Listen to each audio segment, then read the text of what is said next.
party people. Hey, love bugs. So, all right, as you guys know, the girl who talks about nothing, we agreed that we're going to have a platform where we keep it light, we keep it funky. We don't talk about anything heavy, but you know what? On occasion, we do have to talk about things. We have a voice, we have a platform, and we have to utilize it. All right. So, why not? Okay. I'm going to talk about something that, maybe some of you guys don't want to hear about it, but I have to say what I have to say. And you know what? You have the right to walk away. You have the right not to listen to this video, but guess what? I have to do my part and say it.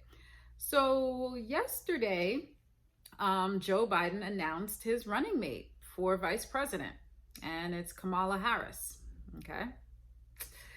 It's not going too well with a lot of people. A lot of people are not feeling it. A lot of people are not, they're like, why? Out of everybody he could have chosen, why her?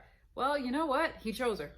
She was vetted. There's a process, people, okay? They don't just go out here and just say, you know what? You want to be VP, come on, come through. It doesn't roll like that. There's a process in place.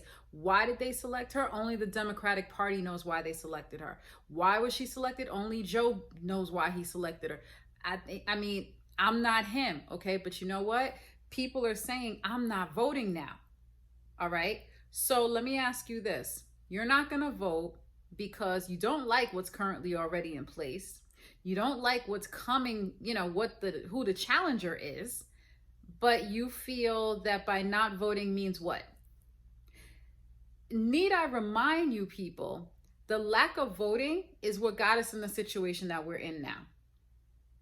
We had so many things go wrong because people didn't come out to vote. If you don't vote, you lose your right to complain. You can't say anything, okay? When you're not getting your whatever it is that you need from the government, and at some point in time, we all have to touch upon, the government touches all of us, okay? It's not even so much as a financial issue. It's not even so much as it affects everything from education. It affects housing. It affects, job opportunities. There's so many different things that the government actually has their paws in. And for some reason, people seem to think that the government doesn't have their paws in things. They have their paws in a lot more than what you want to think and what you want to believe. Crack a book open and you'll learn a lot. Listen, Joe and Kamala, Biden and Harris, it's what we got, people. So do yourself a favor. Get a pen and paper out. Do a pros and cons, okay? Look at what you have now. Look at what's coming through, okay? And look at where we're at. We have unemployment at an all-time high, okay? We have a virus that literally came through and shut the country down we were not prepared for this by no means, okay? You have healthcare workers sacrificing their lives every day, okay, with lack of personal protective gear because the government failed to provide it to them. Regardless of what you may say, the proof is there. Do your homework. It's there, okay? The alleged president, I called him alleged, okay? But I mean, whatever. He's not my president, but he's there, okay? You have a person sitting in the White House who has not addressed his country about a pandemic since March. Yes, he's had his little brief, Rose Garden conversations, but as far as an actual State of the Union address, where's he at? Let me know, I'll wait. I hear crickets. He has not faced the nation to be accountable for his behavior and his poor and lax management of the coronavirus. I said it. That's my personal opinion. You don't like it, whatever. I mean, hey, I'll turn the comments off. But the whole point is this, all right? You guys might not like Kamala. You guys might not like Biden.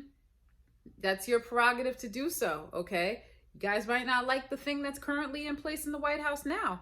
But before saying that you don't want to vote, do some thinking, all right? Just do some thinking. You have the right to vote. You have that right. Utilize it, okay? Utilize your right to vote. People have fought for years. People have lost their lives, okay? Just so that you can go out here and go into a little machine and check off a box. People are dying in other countries to do what we take for granted. So before you say, I'm not voting because I don't like them, do some thinking. That's all that I ask, okay? And like I said, this forum, we keep it light, we keep it funky, but I just had to say that because you know what? Can we really afford another 4 years of what is about to go down, of what's currently going down? Can we do that? Do we really have that in us? Does your pocket have that in you? I mean, do some thinking before you make a serious decision. Okay, we have some time. I believe in certain states, you know, if you wanted to register to vote, the time may have expired. If not, seize the moment. Okay, do what you have to do. All right, if you're unemployed right now, and if you're able to, if you have it in you, you want to get out the house, go out here and help. Get the word out to vote. Just because you're telling people to vote doesn't mean that you're supporting anyone. You're just supporting the right to vote, okay? Do what you have to do. Do your part. If you have it in you, just do your part. That's all that I ask. Now back to our regular scheduled programming.